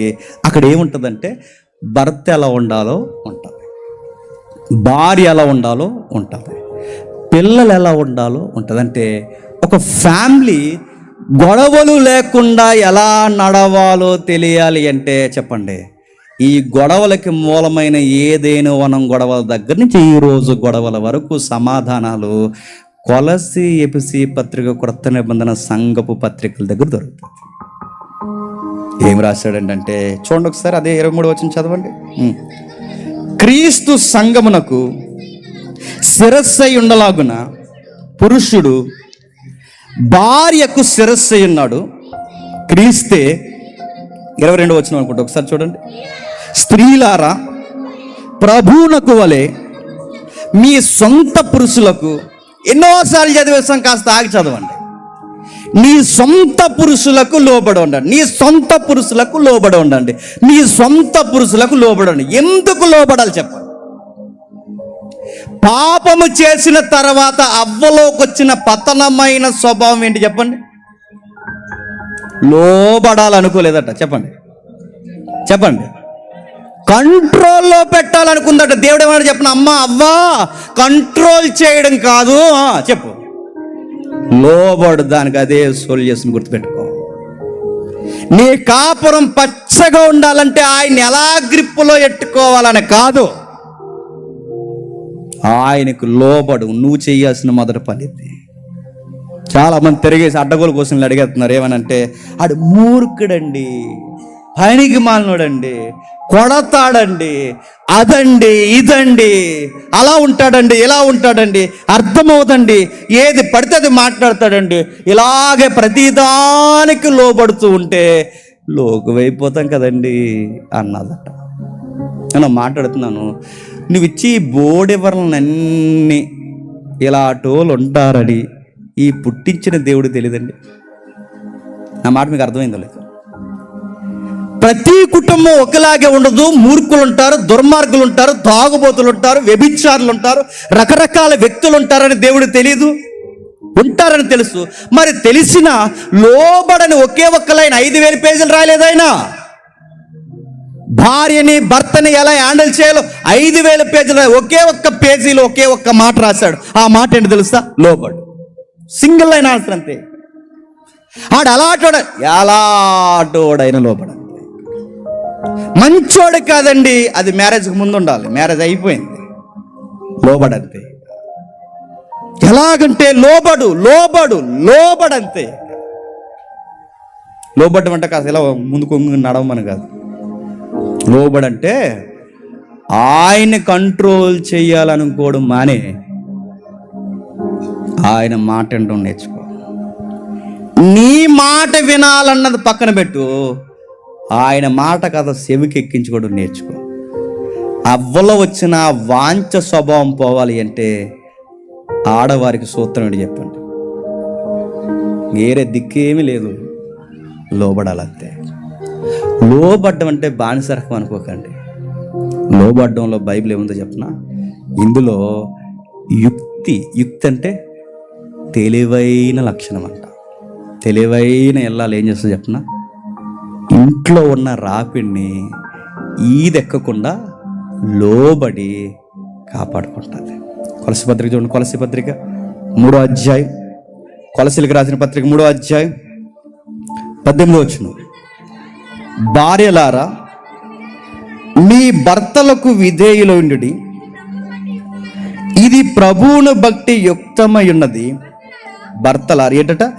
ఇది ప్రభువును బట్టి యుక్తమై. ఎలా యుక్తము? అవ్వమ్మలోంచి వచ్చిన ఆ పతన స్వభావం పోవాలి అంటే యుక్తముగా ఆలోచించాల్సిందని చెప్పండి. లోబడాలి. ఒక తెలివైన స్త్రీ అనడానికి కారణం ఏంటి చెప్పండి? లోబడాలి. ఒక మాట నేను చెప్పనా, ఇది నచ్చదు, మనసు ఒప్పుకోదు, ఎక్కడో మనసులో నొప్పుగా ఉంటుంది, కానీ తప్పదు. బైబిల్ చెప్పింది లోబడాలి. ఖచ్చితంగా లోబడాల్సిందే. ఎందుకంటే వాక్యము చెప్పినప్పుడు మనస్సుకు చాలా కష్టంగా భారంగా ఉన్న తప్పదు, లోబడాలంతే. ఎందుకు ప్రభు అంటే ఏదైనా తోట తర్వాత మీ పాపం చేసిన తర్వాత మీరు ఒకరిని ఒకరు ఏలాలనుకుంటున్నారు కనుక ఏలాలనుకునే స్వభావం తీసేయండి. ఎలా లోబడాలో నేర్చుకోండి. గొడవలు రావు. అండ్ లోబడితే గొడవలు వస్తాయండి. ఈసారి గమనించండి, గొడవ అయిన తర్వాత అతను ఎక్కువ నేను తిట్టేసాడు అనుకో, ఏమనుకో. ఇలా అన్నం పెట్టిన వెంటనే ఇలాగ అన్నం గంటేసి కూర నీ మొహంలా ఉంది అలాగే ఇలాగ అనేసి రకరకాల ఏమనకు. ఏడుపు వస్తుందా అలా శంకుతో తెలుసుకుని అలా తిరుగు అలాగను. అదేమనకుండా మా నాన్న ఫోన్ చేస్తున్నావు ఏమనుకుంటున్నావు అన్నావు. ఇంకా చెయ్యే, మీ నాన్న కదా మీ తాతకు చెయ్యి రమ్మని. ఆడి సంగతి తెలుతాను వీడి సంగతి తెలుతాను రమ్మని. ఆ టెంపర్లో మా నాన్న ఫోన్ చేద్దాం మా అమ్మ ఫోన్ చేద్దాం అనకూడదు. అలా ఉండు, దేవుడు చెప్పాడు లోబడి ఉండు. కొంతసేపటికి ఆడి మనిషే కాబట్టి ఆడి స్నేహితుల దగ్గరికి వెళ్ళి ఆడు ఏదో తిందామని కూర్చున్నా. నిజంగా చెప్తున్నాను, దేవుడు ఎట్టిన గొప్ప మనస్సాక్షి ఒకటి ఉంది. ఖచ్చితంగా నువ్వు గుర్తొస్తావు. అప్పుడు ఆడు అనుకుంటాడు, నేను ఇక్కడ తినేస్తున్నాను, చాలా బాధపడి వచ్చాను, ఈ బాధలో తింటుందో లేదో. ఆడికి ఉంటుందిగా మరి, డైరెక్ట్ మాట్లాడితే బాగోదని శబ్దాలు చేసుకుంటూ వస్తుంటాడు గేట్లో నుంచి వచ్చేస్తున్నానని. ఆ శబ్దాలు చేసుకుంటూ లోపలికి వచ్చి అక్కడెట్టి అనుకుంటూ వచ్చి అక్కడ అలాగా మళ్ళీ మొహమే చూస్తే బాగోతుంది, అలా గంభీరంగా తిన్నావా, తినలేదండి ఇంకా అన్నాడు. అరా చేసిన కూడా ఒకసారి తినేళ్ళు. అప్పుడు అను, మీరు తింటే నేను కూడా తింటానండి. తినేసానే అంటాడు, నా కోసం తినంటాడు. అప్పుడు తింటా కూర్చుంటారుగా, అప్పుడు అనండి గొడవలు ఎందుకండి మనకి అని. అప్పుడు చెప్తాడు కారణం. అంటే ఏదో టెంపర్లో వచ్చాను, ఆ టైంలో నువ్వు ఇలా అన్నావు అందుకే అనేసాను, సర్లే రేపు నుంచి వద్దు. అంతంతా జరగాలి అంటే ముందు నువ్వేం చేయాలి చెప్పు. నువ్వు లోపడకుండా కాన్సమించలే, నువ్వు కూర ఇస్త్రేసావు అనుకో, అందరి ముందు నేను బయటికి ఇస్త్రేస్తాడు. అర్థమైందా? దేవుడు చాలా తెలివైనడు. బిగ్ పిక్చర్ తెలుసు ఆయనకి. ఆయన బిగ్ పిక్చర్ మనుషుల యొక్క యాటిట్యూడ్ తెలుసు కనుకే లోబడు. ఆడు కసుబుస్మ అంటాడు, లోబడు. ఎందుకంటే నువ్వు చెప్పినట్టు ఆయన అనాలనుకోవడం కాదు, మొదటగా ఆయన చెప్పినట్టు నువ్వు విను. ఆడు మంచోడే కాదు, మూర్ఖుడు. ఎప్పుడు వస్తాడు, ఆడికి మనసు పనిచేద్ది, దగ్గరకు వస్తాడు, సారీ అంటాడు. ఇప్పుడు మీరేనండి భర్తలారా చెప్పండి, మీ భార్యలను ప్రేమించుడి. నేను నిజంగా సిగ్గులేకుండా చెప్తున్నానండి, మన కష్టంగా ఉండే పదం అండి ఇది. భర్తలకి భార్యలను ప్రేమించడం చాలా కష్టంగా ఉంటుంది. స్టార్టింగ్లో బాగుంటుంది, వాళ్ళు కంపేర్ చేస్తుంటారు, వాళ్ళకు ఉండే గుణమే అది. స్టార్టింగ్లో ఎలా ఉండేవాడవా అంటారు. అప్పుడైతే ఏం చేసేవాడివి, అప్పుడైతే ఎన్ని బట్టలు కొనేవాడివి, అప్పుడైతే ఏమన్నా అడిగితే ఎక్కడ వద్దు అక్కడికి వెళ్దాం అనేవాడివి, ఎంత తిప్పేవాడివి నన్ను. ఈ కంపేర్ మాటలు ఎక్కువ మన టెంపరేచర్ ఉంటుంది మనకి. అన్నీ చేసి ఎలా ఉండేవాడివి, ఎలా చూసి మధ్య మారిపోయావు నువ్వు. ఇలాగ అనేసరికి ఏయ్ నేనేం మారలేదు అంట మన ఈగోలోంచి. నేనేం మారలేదు, నువ్వేం మారిపోయావు, నేను అప్పుడు బాగుండేదని కూడా ప్రేమించు, నువ్వు బాగాలేదే నువ్వు అంటాడు. వీడు ఒప్పుకోడు. కానీ విషయం ఏంటి చెప్పనా, నీకు కష్టంగా ఉన్నా, ఘోరంగా అనిపించినా, ఎంత ఇబ్బందికరంగా ఉన్నా, నువ్వు ఖచ్చితంగా బైబిల్ చెప్తుంది భార్యని ఎలా హ్యాండిల్ చేయాలంటే, ఆడెవడో చెప్పాడు కూర వండమన్నప్పుడు పొగడమని, అది కాదు. భార్యని ఎలా హ్యాండిల్ చేయాలంటే అది ఏది కాదు, బైబిల్ చెప్తుంది లవ్ చేయి.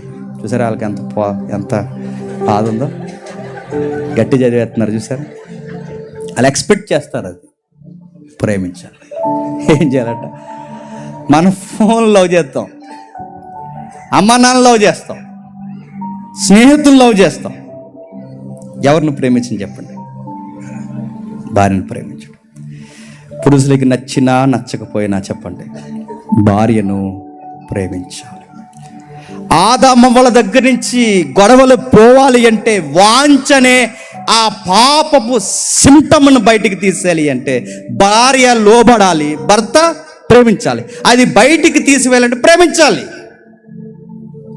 ప్రేమగా ఉండాలి.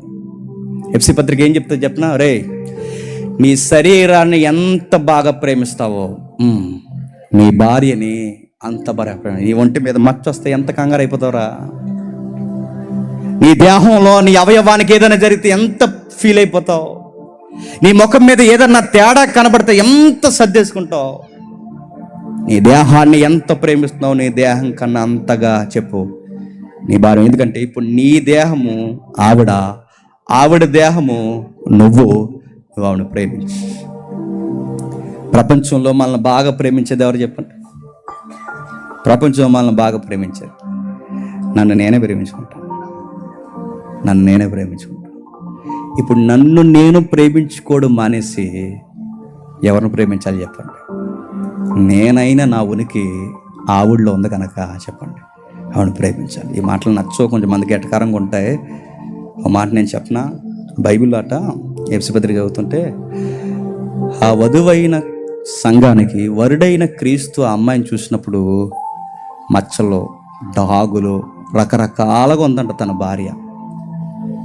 ఆ డాగులు మచ్చలు తీసేయడానికి ఆ భర్తే తనలో ఉన్న లోపాలన్నీ తీసేసి శుభ్రంగా స్నానం చేయించి మంచిగా డిజైన్ చేసి ఇప్పుడు బాగున్నావు అన్నాడు. మా భార్యకి మూతొంకరుగా ఉంటుందండి, మా ఆవిడ ఎలా ఉంటుందండి, జిడ్డు మోహందండి, అదండి ఇదండి అంటే నేను అడుగుతున్నాను, నీకు నచ్చలేదని నీకు అర్థమైందిగా. తను శుభ్రంగా చేసుకుని అందంగా ఆత్మీయంగాను భౌతికంగా తాను డిజైన్ చేసుకోవాల్సిన బాధ్యత ఎవరు చెప్పు? నీదే. ఎందుకంటే ఆవిడ నీ దేహం, ఆవిడని బాగా చూసుకోవాల్సిన బాధ్యత నీదే. తల వెనక్కు దూకో బాగుంటావు, నీదే బాధ్యత. ఆ డ్రెస్ కాదు, నీ డ్రెస్ వేసుకో పద్ధతిగా ఉంటావు, నీదే బాధ్యత. అది తినకో, ఆరోగ్యానికి మంచిది కదా, ఇది తిను, నీదే బాధ్యత. ఎండలో తిరక్కో, నీడకరా, నీదే బాధ్యత. అంత కేర్ ఎందుకు తీసుకుంటున్నారంటే బైబిల్లో దేవుడు చెప్పాడు, తన ప్రతి బాధ్యతను చూసుకొని ప్రేమించవలసినది నువ్వే. గుర్తుపెట్టు, నిన్ను ప్రేమించుకో, ఆవిడని ప్రేమించు. అంటే ఈ పతన స్వభావం పోయి మనలోనికి ఒక చక్కటి గుణము రావాలి అంటే వాంఛ పోయి ఒకరు ప్రేమించడం, ఒకరు లోబడ్డం ఎప్పుడైతే నేర్చుకుంటారో వాకిట పులిలా కాసు కూర్చున్న పాపంతో ముడిపడిన వాంఛ ఏమవుతుంది చెప్పండి? కుటుంబాలు పోతుంది. అది ఎప్పుడైతే పోయిందో గొడవలన్నిటికీ చెప్పండి సమాధానం దొరుకుతుంది. వాంఛ పోవాలి, పురుషుల్లోనికి ప్రేమ రావాలి. వాంఛ పోవాలి, స్త్రీలలోనికి చెప్పండి లోబడాలి. వాంఛ అనగానే కోరిక కాదు, వాంఛ అనగానే ఎవరిని ఎలా ఏలాలన్న తత్వం పోవాలి. ఒకరు లోబడాలి, మరొకరు ప్రేమించాలి. అప్పుడు గొడవలు ఉండవు. ఈ వాక్యాన్ని ఫాలో అవ్వండి, ఖచ్చితంగా గొడవలు ఉండవు. ఎంత చక్కగా ఉంటుందంటే కాపురం. ఇదిగో మనల్ని చూస్తే పెళ్ళిగాని కుర్రోళ్ళకి, పెళ్ళిగాని అమ్మాయిలు కనిపించాలట. ఇలా ఉండాలండి ఫ్యామిలీ అంటే. నా మ్యారేజ్ లైఫ్ ఇలా ఉండాలనుకుంటున్నాను. ఎంత బాగుంటారండి ప్రేమగా, ఎంత చక్కగా ఉంటుందండి వాళ్ళ డ్రెస్ కోడ్, ఎంత చక్కగా ప్రేమించుకుంటారండి. అప్పటికప్పుడే గొడవ పెట్టుకుంటారండి, సాయంత్రం ఇద్దరు మళ్ళీ కలిసిపోతారండి. ఎంత బాగున్నారండి. త్వరగా ఈ ప్రేమ చెత్త చెదారం అనకుండా, ఒకవేళ నా లైఫ్లో నాకు మ్యారేజ్ అనే ఈవెంట్ ఉంటే మా అమ్మ నాన్నకి ఒక మంచి సంబంధం చూసి ఇలా నా లైఫ్ ఉండాలని కోరుకుంటున్నానని చెప్పాలనిపించాలి. బయట పెళ్ళిగాని కుర్రోళ్ళని చూస్తే అలా అనిపిస్తుందండి. పెళ్లి చేసుకోకూడదు బాబు అనిపిస్తుంది మనల్ని చూస్తే. మంట్ర బాబు అంటున్నారు. ఇలా ఉంటుందా ఫ్యామిలీ లైఫ్ అంటే అంటున్నారు. అలా ఉండకూడదు. మనల్ని చూస్తే లాస్ట్ ఇయర్ మనం మాట్లాడుకున్నాం పరమగీతాలు, అది భార్య భర్తల గీతమే. ఎవరిదేదో లవ్కి కలిపారు కానీ అదంతా కాదు, భార్య భర్తల గీతం.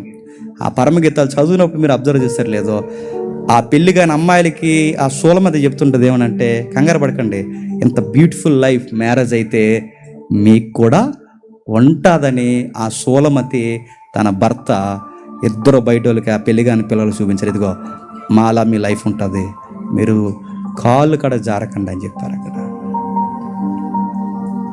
మ్యారేజ్లో ఏముందంటే బ్యూటీ ఉంది. ఇంకా చివరికి వెళ్తే ఏముంది సార్ అంటే, నేను ముగించేస్తాను.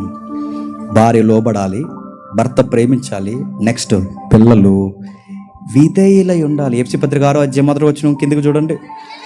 పిల్లలారా, ముగించుకుందాం, ప్రభువునందు మీ తల్లిదండ్రులకు విధేయులై ఉండేది. ఒక మాట చెప్పి పిల్లల దగ్గరికి వెళదాం. నిజాయితీగా ఒప్పుకుందామండి. భార్యను ప్రేమించకుండా, భర్తని గౌరవించకుండా ప్రార్థనలకు వెళ్ళిపోతే మీ ప్రార్థనలో దేవుడు వింటాడా? చెప్పండి. ఎక్కడుందా మాట? ఎక్కడుందా మాట? నా బైబిల్లో లేదని అంటారు. ఎక్కడుంది? అనుభవం ఉండి విశ్వాసురైన భార్యని వెంట పెట్టుకుని సువార్త చేసిన పెద్ద అయిన పేతురు గారి దగ్గర ఉంది. చూద్దాం ఒకసారి, చూడండి ఒకసారి. నేను చాలాసార్లు చదివానండి, నాకు ఎప్పుడూ స్ట్రైక్ అవ్వలేదు, కానీ మనం చదివితే డిమ్ముని జ్ఞానోదయం అయింది. అంటే ప్రసంగానికి వెళ్ళే ముందు, ఒరే జేమ్స్ నువ్వు ఇలా వెళ్ళాలరా అబ్బాయి అని నాకు అర్థమైంది. జేమ్స్ ప్రార్థన చేసే ముందు ఇదిగో నీవు ఇలా ఉండాలిరా అబ్బాయి అని అర్థమైంది. నాకు నిజంగా ఏదో అనుకున్నాను, నా పదం దాని అర్థం వేరని మొన్న ఎందుకు ఇది ప్రిపేర్ అవుతున్నప్పుడు అర్థమైంది. చూద్దాం ఒకసారి పేతురు రాసిన మొదటి పత్రిక 3వ అధ్యాయం 7వ వచనంలో విచిత్రమైన మాటను చూడండి. పురుషులారా, జీవమును కృపావరములో మీ భార్యలు మీతో పాలువారై ఉన్నారని ఎరిగి ఎక్కువ బలహీనమైన ఘటమని భార్యను సన్మానించి మీ ప్రార్థనలకు అభ్యంతరము కలగకున్నట్లు ఆగుదాం. మీ ప్రార్థనలకు అభ్యంతరం కలగకున్నట్లు, మళ్ళీ చదువుతున్నాను, మీ ప్రార్థనలకు అభ్యంతరం కలగకున్నట్టు. ఇప్పుడు నేను అడుగుతున్నాను, చెప్పండి, ప్రార్థనలకు అభ్యంతరం కలగడం అంటే ఏంటి? నేను ఏమనుకున్నాను చెప్పిన, ప్రార్థనలకు అభ్యంతరం కలగడం అంటే నేను అనుకున్నాను ఇంట్లో డిస్టర్బెన్స్ లేకుండా ఉండాలి, మనశ్శాంతిగా ప్రేయర్ జరగాలనుకునేవాడు నేను ఆ వచనం చదివినప్పుడు. నీ ప్రార్థనకు అభ్యంతరం కలిగినట్టు నువ్వు ప్రార్థన చేసినప్పుడు వెనకాల ఒక నష్టం ఉండకూడదు, చక్కగా నువ్వేం చేస్తున్నావు ముందు వెళ్ళి ఆవిడతో మాట్లాడుకో, పీస్ఫుల్ అట్మాస్ఫియర్ ఉండాలిరా అనుకునేవాడిని. కానీ దాని అర్థం అది కాదు. దాని అర్థం ఏంటో తెలుసా? నీ ప్రార్థనకు అభ్యంతరం అంటే అభ్యంతరం గొడవ కాదు, అభ్యంతరం ఎదిరింటోళ్ళు కాదు, అభ్యంతరం అది ఇది కాదు. నువ్వు ప్రార్థన ఒక పాయింట్ మీద చేసినప్పుడు అక్కడి నుంచి నీకు జవాబు రావాలి అంటే నీ ప్రార్థన పరలోకం అభ్యంతరం చెబుతుందట. ఈడు ప్రార్థన వినకండి అని, ఈడు ప్రార్థన స్వీకరింపబడదు అని అడిగితే వాళ్ళ భార్యని వాడు చెప్పండి బాధ పెట్టాడు, వాడి కాపురంలో వాడు బాధ పెట్టాడంటే మన ప్రార్థనలకి జవాబు రాదడ్డ. మీకు ఎలా ఉందా మాట? నువ్వు సీరియస్గా మీ భార్య కొట్టేసి లోపలికి వెళ్ళి మోకాలు ప్రార్థన చేస్తే నీ ప్రార్థనకి జవాబు రాదంట. మనం చదువుతుంటే, నేను పక్కన చదువుకుంటున్నాను, మా పాప మా అమ్మాయి పక్కన పడుకుంటే నేను పక్కన బుక్స్ అన్నీ ఉంటే అక్కడ పక్కన కూర్చొని చదువుకున్నప్పుడు ఈ మాట చదివి ఈవిడ వైపు ఒకసారి చూసానండి, పక్కనే పడుకుని ఉంది, పక్కన మెలగుంది, కానీ చాలా డేంజర్ అనుకున్నాను. ఎందుకంటే నా ప్రార్థన ఎక్కడికి వెళ్ళవు, పరలోకం వెళ్ళవు. వెంటనే నా బైబిల్ పక్కన పెట్టాను. నాకు డైలీ ఒక అలవాటు ఉంటుంది, మీటింగ్ నుంచి వచ్చిన ఎక్కడికి వచ్చినా మోకాళ్ళు వేస్తాను, వాళ్ళిద్దరి మీద చేతులు వేస్తాను. దేవా, నీ పరిచర్యలో నీవు నాకు ఇచ్చిన 2 బహుమానాలు, వీళ్ళని నన్ను మరింత పరిచర్యలో వాడుకో. నా ప్రార్థన నాకు ఆటంకాలు ఎందుకో నాకు ఇప్పుడు చాలా స్పష్టంగా అర్థమైంది. తనను ప్రేమించడం నాకు నేర్పించు. నిజంగానే పురుషులు మనం సిగ్గుపడకుండా ఒప్పుకోవాల్సింది చెప్పిన, మనం ప్రేమించడం చెప్పండి రాదు. వాళ్ళు ఎక్స్పెక్ట్ చేసేది అదే, అది ప్రేమించడం రాదు. అనే విషయం చెప్పిన, ప్రేమించకపోతే ఒక ఆజ్ఞ మనం దాటేస్తాం. నిన్ను వలే నీ పొరుగు వాడిని ప్రేమించు. నీ పొరుగు వాళ్ళన్న జాబితాలో ఎవరున్నారు చెప్పిన? నీ భార్య ఉంది, గుర్తుపెట్టుకో. నీ పొరుగు వాళ్ళన్న జాబితాలో నీ భార్య ఉంటే నువ్వు ఆజ్ఞను పాటించుకుంటూ నువ్వు వెళ్ళి మోకాలేసి, ప్రభువా నా ప్రార్థనకి జవాబు ఇవ్వు ప్రభువా అంటే, నీ ప్రార్థనకు అభ్యంతరం అయ్యి నీ ప్రార్థనకి నేను జవాబు ఇవ్వనరా అని దేవుడు మౌనం అయిపోతాడట. ఈ మెసేజ్ అర్థమైతే, ఈ మెసేజ్ మీ బుర్రలకు ఎక్కితే సిగ్గు లేకుండా ఆవిడ దగ్గరికి వెళ్ళి చెప్పండి, సారీ చెప్పండి. ఎందుకంటే నువ్వు దేవునితో కనెక్ట్ అయి ఉండాలంటే నీ పొరుగు వాళ్ళతో కనెక్ట్ అయి ఉండాలి. ఆ పొరుగు వాళ్ళు నీ ముందున్నది ఎవరంటే నీ భార్య ఉంది, నీ భర్త ఉంది. ఇది ఎదురికి వర్తిస్తుంది, గుర్తుపెట్టుకోండి.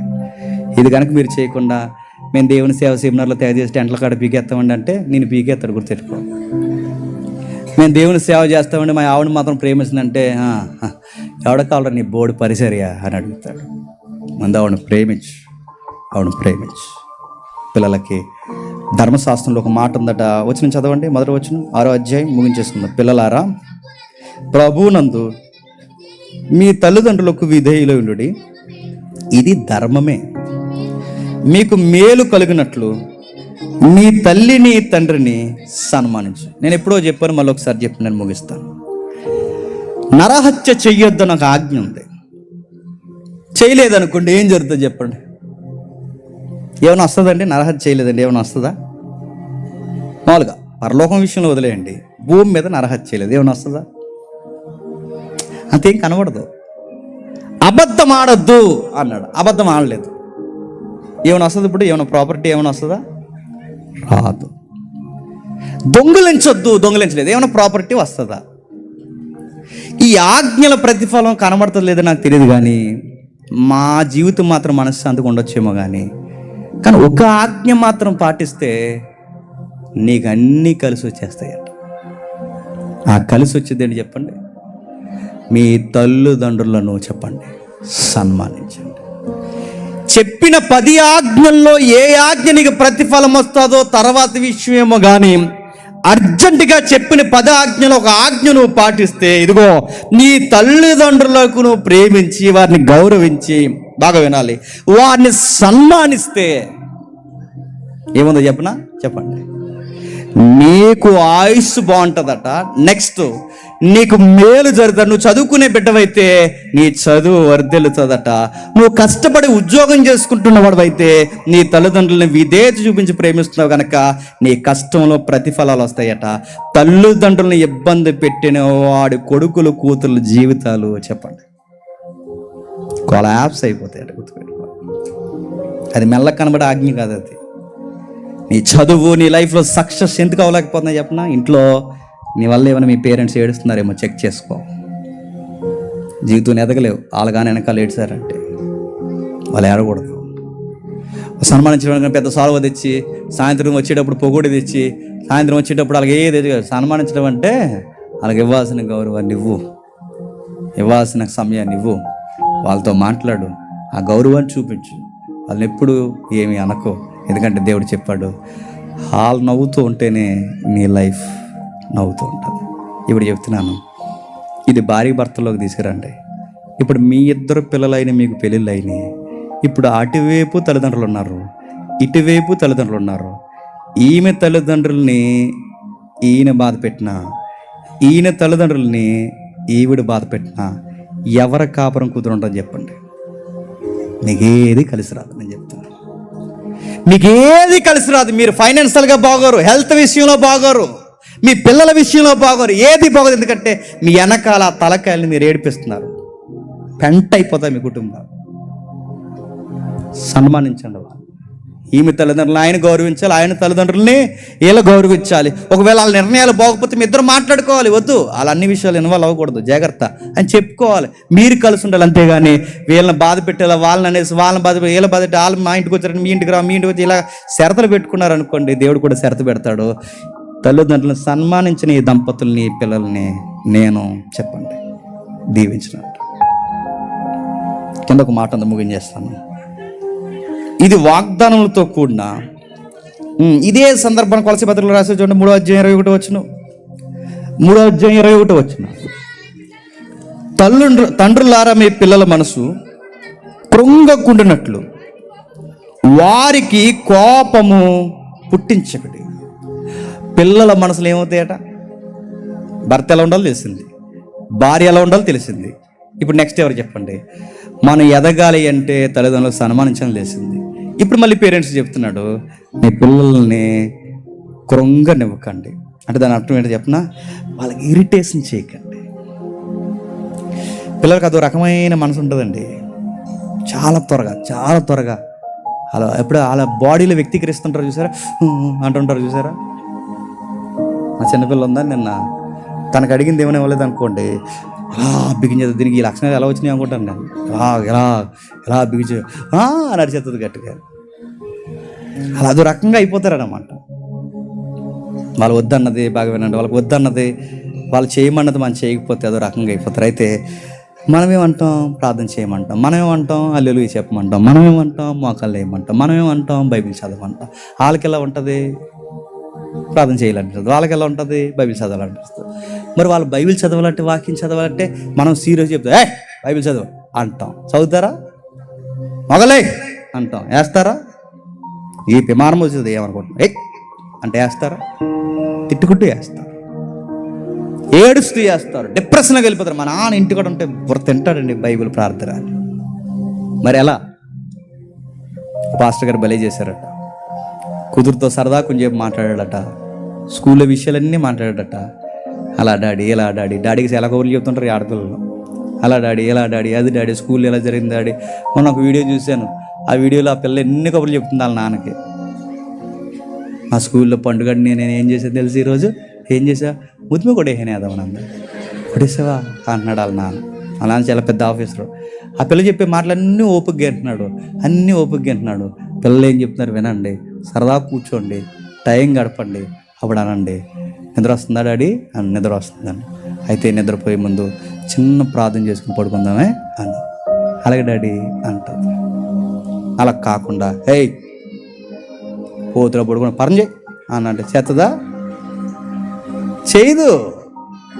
ప్రభు అది చెప్తున్నాడు, వాళ్ళని కృంగిపోనివ్వకండి, వాళ్ళని ఇబ్బంది పెట్టేయకండి, వాళ్ళ సమస్యలకు గురి చేయకండి. టైం స్పెండ్ చేయండి, వాళ్ళతో మాట్లాడండి, దైవికమైన విషయాలు వాళ్ళకి ఎలా అర్థం కావాలో చెప్పండి, నేర్పించండి.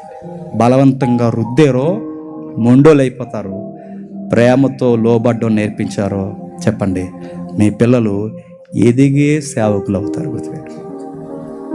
ఫ్యామిలీ చెప్పండి ఎలా హ్యాండిల్ చేయాలి సార్ అంటే చెప్పండి ఎలా హ్యాండిల్ చేయాలి. ఇప్పుడు చెప్పంగా ఎలా హ్యాండిల్ చేయాలి. ఎలా నడిపించాలి సార్ అంటే ఎలా నడిపించాలి. మీ ఈగోలు తగ్గించుకోవాలి, మీ బడ్జెట్ విషయంలో మీకు క్లారిటీ ఉండాలి, ఒకరిని ప్రేమించాలి, మరొకరు లోబడాలి. పిల్లలకి అన్ని విషయముల్లో లోబడ్డం, ప్రేమ అంటే ఏంటో నేర్పిస్తే వాళ్ళ భవిష్యత్తు జాగ్రత్తగా ఎలా ఉండాలో వాళ్ళు నేర్చుకుని వాళ్ళు అనుకుంటారు, పెళ్ళైతే అచ్చు మా అమ్మ నాన్నలో ఉండాలి అని వాళ్ళు అనుకోవాలి. మా అమ్మ అంటే అమ్మని చూస్తే ఇంకా సంసారం ఏంటో అర్థమైపోవాలి ఆవిడకి, నాన్న చూస్తే ప్రేమించి మెయింటైన్ చేయడం అంటే ఏంటో అర్థమైపోవాలి వాళ్ళకి. మ్యారేజ్ చేసుకుంటే అచ్చు మా అమ్మ నాన్నలాగా ఉండాలి అనిపించాలి వాళ్ళకి. అలా అనిపించాలంటే ఇప్పుడు చెప్పండి, ప్రభువును బట్టి ఇది యుక్తమైనది. ఇవన్నీ ఎక్కడున్నాయి సార్ అంటే చివరిగా ఒక మాట చెప్తాను, మనకు ఒక రైట్ మోడల్ ఉన్నారు, ఆయనే ప్రభు అయిన యేసుక్రీస్తు. ఇప్పుడు చెప్పిన ఇవన్నీ లక్షణాలు ఎవరిలో ఉన్నాయి చెప్పండి. ఇప్పుడు మనం మాట్లాడుకునే లక్షణాలన్నీ ఎవరిలో ఉన్నాయి? ఇదిగో లోబడ్డం అంటే ఏంటో తెలియాలంటే ఎవరిని చూడాలి? తండ్రికి ఎలా లోబడ్డాడో చూడండి. ప్రేమించడం అంటే ఎలాగో నేర్చుకోవాలంటే ఎవరిని చూడాలి? యేసుక్రీస్తు వారిని చూడండి, ప్రపంచాన్ని అలా ప్రేమించాడు. సన్మానించడం అంటే ఎలాగో ఆయన చూడండి, తనకన్నా తక్కువ వారైన తన శిష్యులు పాదాలు పట్టుకుని వాళ్ళని గౌరవించాడు. ఇంకా చెప్తున్నాను, విధేయత అంటే ఏంటో ఆయన చూడండి, తన తండ్రికి విధేయత, తన తల్లిదండ్రులకి, తనకన్నా తక్కువైన తన తల్లిదండ్రులకి విధేయత చూపించాడు. పిల్లలకి క్రమశిక్షణ అంటే ఏంటో ఆయన చూడండి, ఎంత క్రమశిక్షణ ఆయనలో కనబడుతుందో. నెక్స్ట్, బాధ ఉన్నా, ఇబ్బంది ఉన్నా, సమస్య ఉన్నా రోడ్డెక్కి గొడవాడకుండా విజ్ఞాపన ఎలా చేయాలో ఆయన చూడండి. ఎంత చదివేక పోలిక మనకు కనబడుతుంది. ఆ పోలికే ప్రభు అయిన యేసుక్రీస్తు వారిని ఫాలో అవ్వాలని ఒక సువార్త మనకి చెప్తుంది. అందుకే పత్రికల్లో పౌలు అంటాడు, నేను చెబుతున్నది భార్య కొరకు కాదు, నేను చెబుతున్నది భర్త కొరకు కాదు, నేను చెబుతున్నది సంసార గొడవలు కాదు, నేను చెబుతున్నది సంసారంలో సువార్త ఉందని చెబుతున్నాను అన్నాడు. అంటే క్రైస్తవ సంసారంలో యేసుక్రీస్తు వారు స్పష్టంగా కనబడాలన్నమాట. ఎవరో ఒక పాస్టర్ గారు అడిగారు, ఒక మాట చెప్పి నేను ముగిస్తాను. పాస్టర్ గారు, ఇప్పుడు నేను మా కాకినాడ చర్చిలో చెప్పానండి, ఈ వైలెన్స్ కోసం మాట్లాడుతూ డొమెస్టిక్ వైలెన్స్ అని టైటిల్ పెట్టాను. డొమెస్టిక్ వైలెన్స్ అంటే భార్య భర్తల మధ్య వచ్చే కొట్లాటలని చట్టంలో డొమెస్టిక్ వైలెన్స్ అంటారు దాన్ని. ఒక పాస్టర్ గారు ఆ బుక్లో ఎంత మంచిగా అడిగాడంటే, భర్తలను అడిగాడు అనమాట, ఎప్పుడైనా మీ భార్య కాలు పట్టుకున్నావా, అరికాళ్ళు పట్టుకున్నావా అని అడిగాడు. ఎలా ఉంటుందండి మనకి? ఏం బోడి ప్రసంగాలు అనుకోమండి మనం. కాలు పట్టుకోవడం ఏంటంటే, భర్త అయిన యేసుక్రీస్తు వారు తన శిష్యులు పాదాలు అనగా తన వధువు పాదాలు చెప్పండి పట్టుకున్నాడు. ఎందుకు? లవ్ హిమ్, ప్రేమ.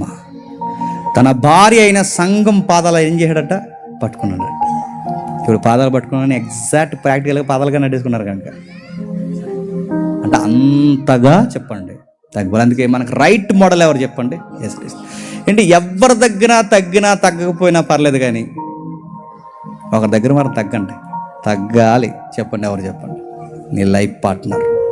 భర్త దగ్గర నువ్వు తగ్గాలి, భార్య దగ్గర నువ్వు తగ్గాలి. నేను ఎలాగే ఉంటానంటే కాపురం ప్రపంచంలో ఎవడో బాగు చేయలేడు. మీరు తగ్గాలి. ఈ రెండు విషయాలు మీరు ఇది నేర్చుకోకుండా ఎవరిని మధ్యలో అటు పేరెంట్స్ని మీరు లాక్కొచ్చిన, ఇటు పేరెంట్స్ని మీరు లాక్కొచ్చిన, నేను మరలా చెప్తున్నాను, కాపురం పాడైపోద్ది. ఒకరోజు వాళ్ళ ఇంటికి వాళ్ళు వెళ్ళిపోతారు, మీ ఇంటికి మీరు వెళ్ళిపోతారు. కొన్ని సంవత్సరాల తర్వాత అర్థమవుద్ది, నా కాపురాన్ని నేనే పాడు చేసుకున్నాను అని. అది మీకు రాకూడదంటే గుర్తుపెట్టుకోండి. లోబడండి, ప్రేమించండి, సన్మానించండి. మీ ప్రార్థనలకు జవాబులు ఎత్తుక్కోండి, స్వీకరించండి. ప్రభువుని ఫాలో అవుదాం, కాపురాలని చెప్పండి, నిలబెట్టుకుందాం. దేవుడు మిమ్మల్ని దీవించును గాక. ఆమేన్. ప్రార్థన చేసుకుందాం. ప్రేమగల తండ్రి, కృపగల దేవ, విలువైన సంగతులు మాకు అందించారు. ఫ్యామిలీ ఎలా ఉండాలో తండ్రి ఆది కాండం నుంచి ఉంది దేవ. గొడవల ప్రారంభం ఏంటో మాకు అర్థమైంది. గొడవలు రాకుండా ఉండాలి అంటే ఆ వాంఛనే ఏలే తత్వాన్ని ఎలా తీసేయాలో మాకు అర్థమైంది తండ్రి. పుట్టించిన మీకే మూలాలు తెలుసు దేవా. ఆ వాంఛ అన్నది పోతే గాని, ఒకరినొకరు మృంగేలన్న స్వభావం తండ్రి పోతే గాని కాపురాలు బాగుపడు. అది పోవాలి అంటే అన్నిటికీ సమాధానం ఒకటే, లోబడాలి, ప్రేమించాలి. ఇంతకు మించిన అర్థం లేదు. మీరు పదే చెప్పారు తండ్రి. ఆడు మూర్ఖుడు, అది ఆమె మూర్ఖురాలన్న అన్నిటికీ సొల్యూషన్ ఒకటే తండ్రి, లోబడాలి. ఆ లోబడినప్పుడే ఆ తత్వం పోతుంది దేవా. అది మీరు స్పష్టంగా చెప్పిన క్రైస్తవ కుటుంబాలకి అర్థం కాకుండా ఈరోజు గొడవలు పెట్టుకుంటే వారి కాపురాలకి, వారి జీవితాలకి వారి ఉత్తరవాదులు. వారి బిడ్డలను దీవించండి, వారిని కట్టండి. ఒకవేళ దూరంగా ఉన్న భార్య భర్తలు ఎవరైనా తండ్రి సెమినార్కి వచ్చుంటే వారిని కలపండి. ఈ యొక్క వర్తమానం తండ్రి వారి మధ్యలో నాటండి. వారి జీవితాన్ని అర్థవంతంగా మార్చుతండి, దీవిస్తారని కోరుతూ, బాప్టిజాలకు సిద్ధపడిన వారు ఎవరైనా ఉంటుందండి వారిని మరింత సిద్ధపరచుతండి.